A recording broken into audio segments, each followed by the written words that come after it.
The 80s came to an end, Gertrude Linder-Nastowski retired, George Brooks served a short period as interim minister, and Bill Haney was appointed as the church's second full-time minister.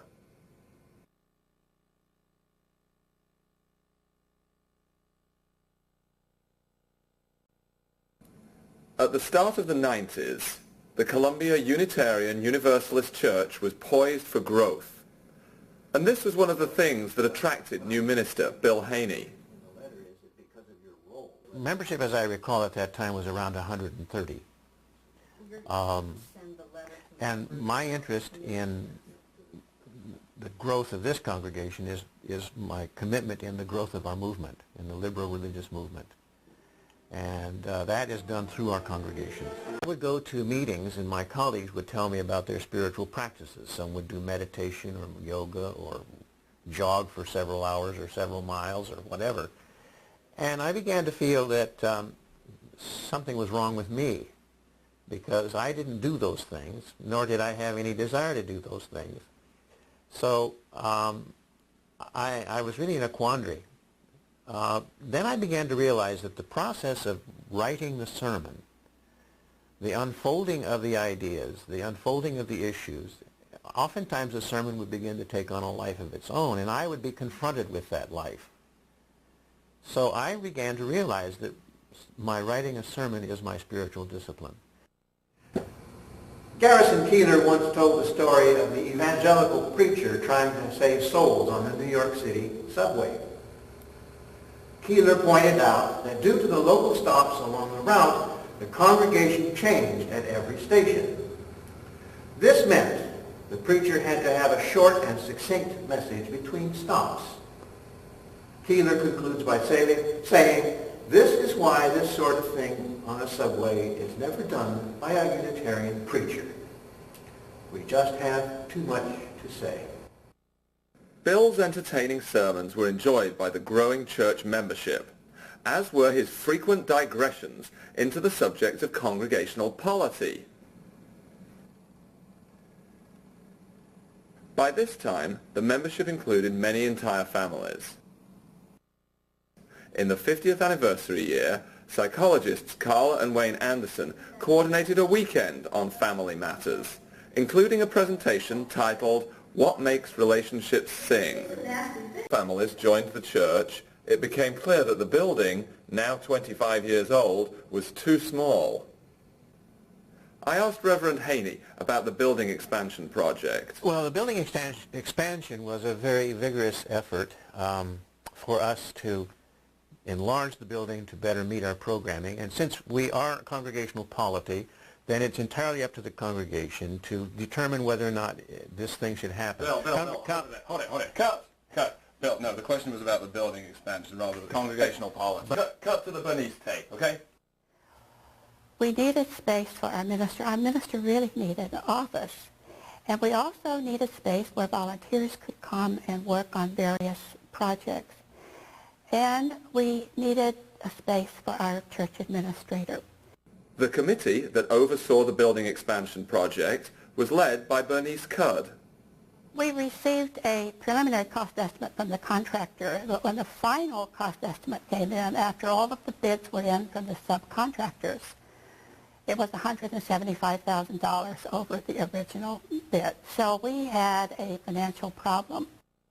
In order to reduce the cost of our project, we had several projects of what we called sweat equity, where our members did some work that would normally have been done by a contractor and their crews.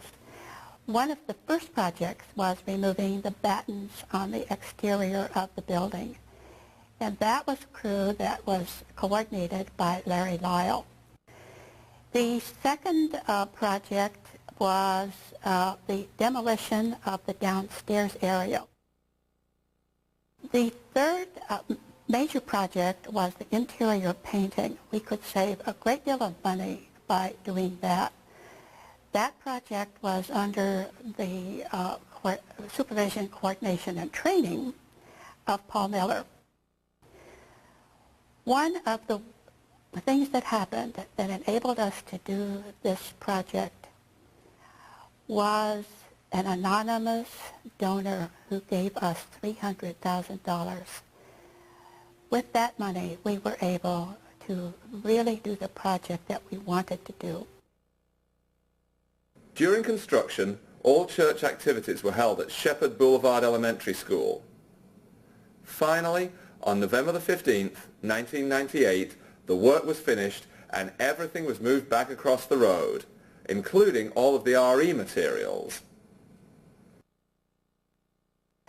The highest priority was classroom space and activity space for the religious education program. We have an office for the director of religious education, and we have a nursery area that we had not had before. Those are downstairs.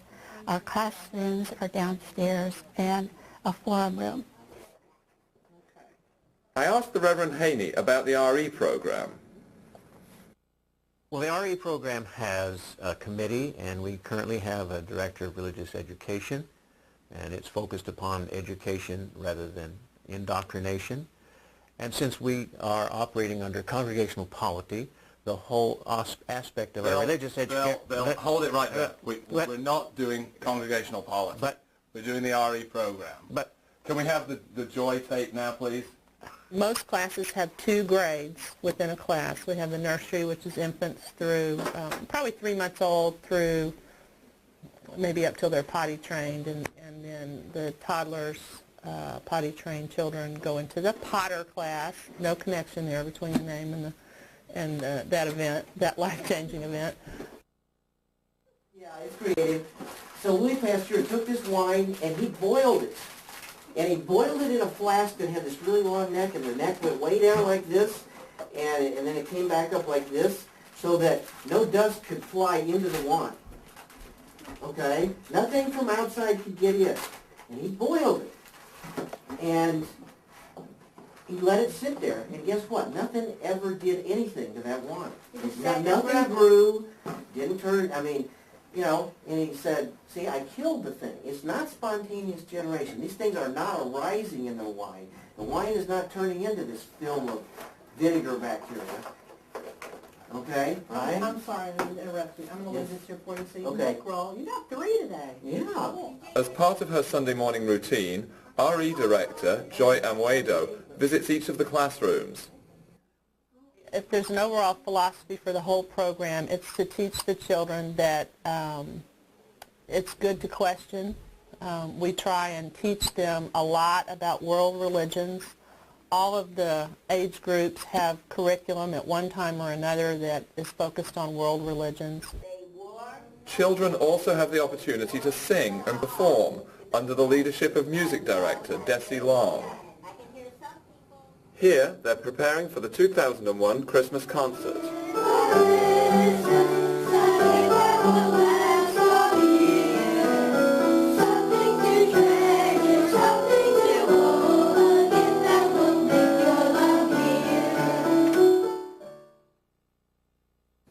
Children of all ages enjoy the RE experience. Here's Carrie Fritchie, who's been through all of the classes and is now in YRUU. YRUU is the high school program for religious education, and we have meetings every Sunday night, and we discuss different aspects of Unitarian Universalism and how it compares to other religions. And we do lots of community service. Every summer we travel to a different place within a day's drive of Columbia and do Habitat for Humanity, building houses for people. we're moving from one kind of being a church to another kind. When I arrived here at 130 members, roughly, we were in what is known as a pastoral church. And that means that the worship service is the central focus of the life of the church, and the minister tends to be the prime person for programming and for worship. When we passed 150 to 175 and moved into 200, we crossed a threshold into what's known as a program church. And a program church means that instead of being a single cell where the worship is the sole focus of the life of the church, We now have to have the gathering of the community in worship, but the life of the church is expressed in smaller cells, multi-cells, in small groups. And we have a number of small groups. We have about 9 or 10 small groups right now that are operating and functioning well. So the relationships that are developed for people to have a sense of being a real part of the church is not at the time of worship, but at the time of these small groups meeting together. And congregational polity? You really want to know? I really want to know. Congregational polity is the governance of the church. The congregation itself, the independent congregation, is the sole source and the sole source of its authority. It has the authority to call its minister, to install its minister, to ordain its minister, and to discharge its minister. And therefore, it also has its own authority in terms of theological position. Go with the gifts you have to give to others. Go with the light you have in your soul to light the way in the darkness.